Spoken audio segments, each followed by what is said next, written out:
Assalamualaikum warahmatullahi wabarakatuh dan salam sejahtera buat kita semua. Kembali lagi bersama saya Asrullah di channel Asrullah Bio. Pada video kali ini kita akan melanjutkan pembahasan kita terkait fitur terbaru di Google Classroom versi seluler. Pada video part pertama kita telah mengupas tuntas terkait fitur yang pertama, yakni dukungan offline classroom. Untuk video part kedua ini, kita akan mengupas tuntas terkait fitur yang kedua, yakni peningkatan untuk menambahkan alur tugas, dan yang ketiga, yakni peningkatan penilaian seluler. Yuk, langsung saja kita praktek.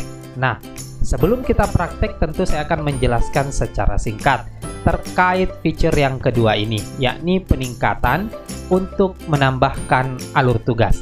Dengan fitur ini, maka akan dapat memungkinkan siswa kita mengirimkan tugas dengan lebih mudah, khususnya jika siswa harus menggabungkan tugas yang terdiri dari beberapa gambar, sehingga nantinya dapat dibuat menjadi satu file.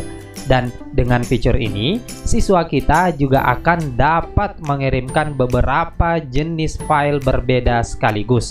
Contoh, misalnya ya, sebelum fitur ini hadir, ketika ada tugas merangkum, siswa itu menulis di buku atau mungkin tugas terkait perhitungan. Biasanya ketika dikerjakan, jika jumlahnya banyak, maka jumlahnya berlembar-lembar. Anggaplah 3 lembar. Nah, ketika ingin menyetor, maka siswa tersebut harus memfoto yang telah ditulis di bukunya itu satu persatu dan akan dikirimkan.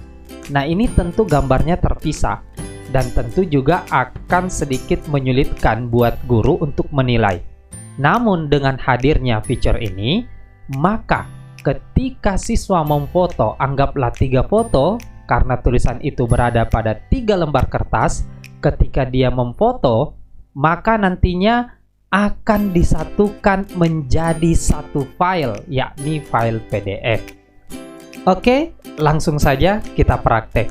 Seperti biasa saya akan masuk di Google Classroom versi seluler. Dalam hal ini saya menggunakan Android. Oke, sekarang saya sudah berada di tampilan Android atau tampilan seluler saya. Sekarang saya akan membuka aplikasi Google Classroom. Di sini saya sudah punya satu kelas ya. Seperti biasa saya membuat kelas demo agar tidak mengganggu kelas saya yang lain. Ini saya klik. Siswanya hanya satu saja. Saya kembali bertindak selaku siswa. Di sini ada tugas. Saya klik tugasnya. Nah, di sini ini contoh sederhana, tergantung nanti bagaimana seorang guru memberikan tugas terkait ini. Ini hanya contoh. Jadi diminta untuk mengupload tugas-tugasnya.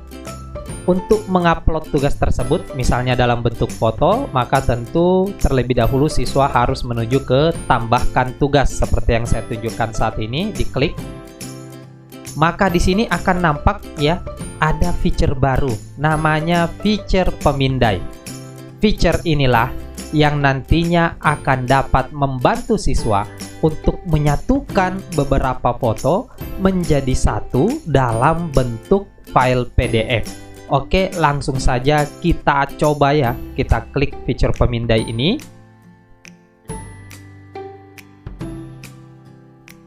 Oke, sekarang kita arahkan ya ke tugas yang akan ingin kita foto dan kita kirim. Ini sudah ada. Kita klik foto ya. Sebelumnya kalau misalnya ada pilihan, kita pilih kamera. Nah, ini saya klik foto ini, kita tunggu. Muncul ini, kita klik OK. Kita lihat tampilannya seperti ini. Nah, ini tampilannya adalah justru landscape ya. Kita edit dengan mengklik ini untuk memutarnya. Oke. Selanjutnya kalau mau diperbaiki pemotongannya, bisa klik crop ini.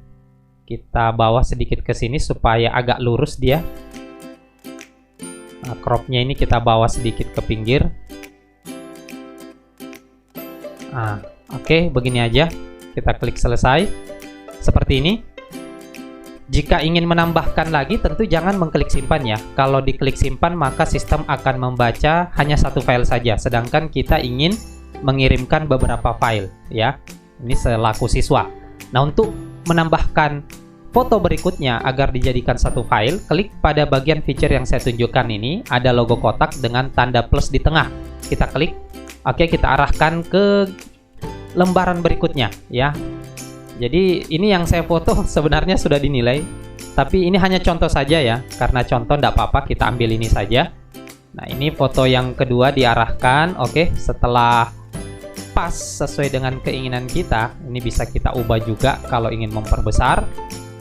Pas sesuai dengan keinginan. Ini sisa kita klik lagi. Oke, kita tunggu hasilnya. Seperti ini, kita klik OK. Nah, ini gambarnya tidak sempurna, kita bisa pilih feature crop ya. Kemudian kita tarik ke bawah agar semuanya masuk. Kemudian ini bisa diarahkan sedikit ujung ininya ya, sampai dia rapi ya, sampai dia rapi. Oke. Selanjutnya kita klik selesai. Nah, seperti ini nanti bisa dirapikan ya. Nah, itu hanya contoh dan saya sudah memperlihatkan alat-alatnya di sini. Kemudian selanjutnya, karena hanya dua gambar saja yang akan kita kirim, dua foto saja, silahkan klik simpan untuk mengakhiri ya. Kita klik simpan. Tunggu sampai semua file selesai diupload untuk menyerahkan pekerjaan. Ini kita tunggu prosesnya. Nah, sekarang sudah selesai. Ini dia. Jadi sudah menjadi satu file. Kalau ingin dicek, silahkan diklik saja filenya.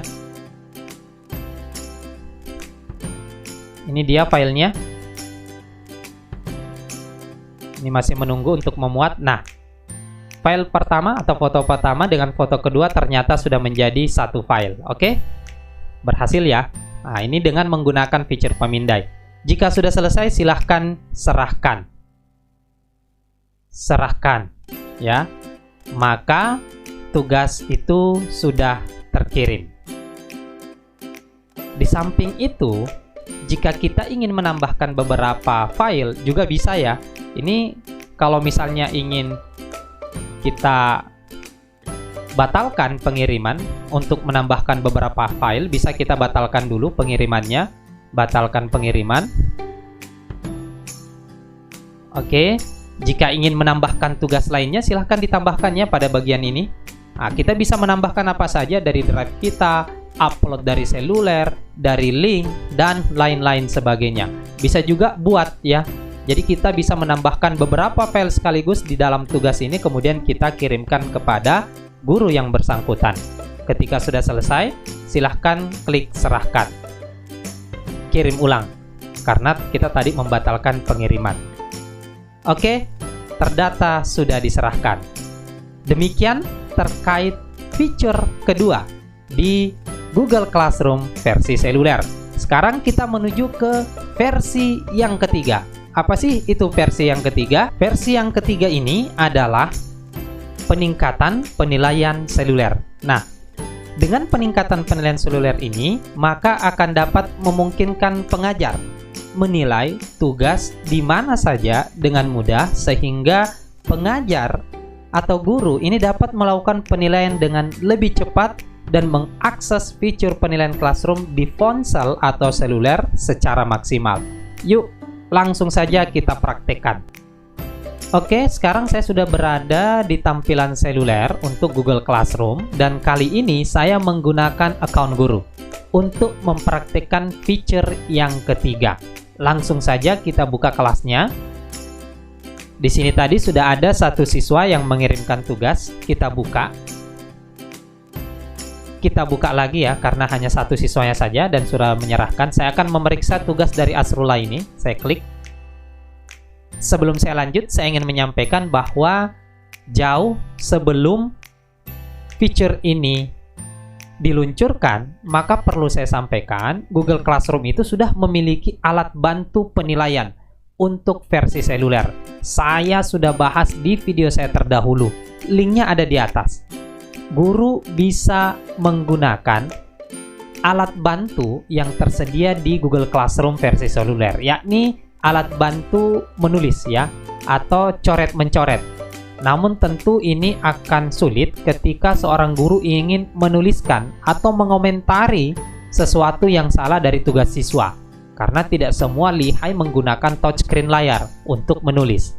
Sehingga dengan munculnya fitur yang baru ini, maka akan dapat membantu seorang guru mengomentari bagian tertentu dari tugas siswa. Ibaratnya kita mengomentari tugas yang telah dikerjakan oleh siswa di Google Doc. Semudah itu. Dan ini tentu akan dapat membantu seorang guru dalam hal penilaian. Karena biasanya siswa itu sendiri merasa bingung ketika dia hanya dinilai tanpa adanya komentar terkait apa sih yang salah di tugas dia. Nah, sekarang hal itu sudah bisa kita lakukan di Google Classroom. Kita sudah difasilitasi sehingga membuat penilaian kita jauh lebih mudah. Oke, langsung saja ya kita lihat di sini tugasnya. Saya buka. Nah, sekarang saya ingin mengomentari bagian tertentu dari tugas siswa ini. Anggaplah ada satu bagian atau kata yang harus dia benarkan, sehingga ini akan membantu memberitahukan ke siswa bahwa salah mereka di sana, ya. Untuk menambahkan komentar, silahkan menuju pada bagian atas yang saya tunjukkan ini ya. Ada logo komentar ya, atau logo chat. Kita klik. Kemudian kita klik tambahkan baru. Oke. Setelah itu di sini ada petunjuk ketuk area yang ingin dikomentari. Misalnya ya, dari gambar ini, karena saat ini saya menggunakan yang versi Android, ini bisa kita perbesar ya. Nah, kita perbesar. Tentu kita cubit ya, perbesar. Misalnya ini nih, di sini ada yang salah ya. Misalnya ini salat ya, kita ingin minta siswa ini memperbaiki. Kita sisa ikuti petunjuk ini, ketuk area yang ingin dikomentari. Oke, kita ketuk areanya. Nah, seperti ini. Kita seret ya, seperti ini. Kita sesuaikan. Ini kita naikkan. Oke.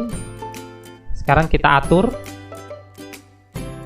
Nah, misalnya kata ini ya, kita minta diperbaiki.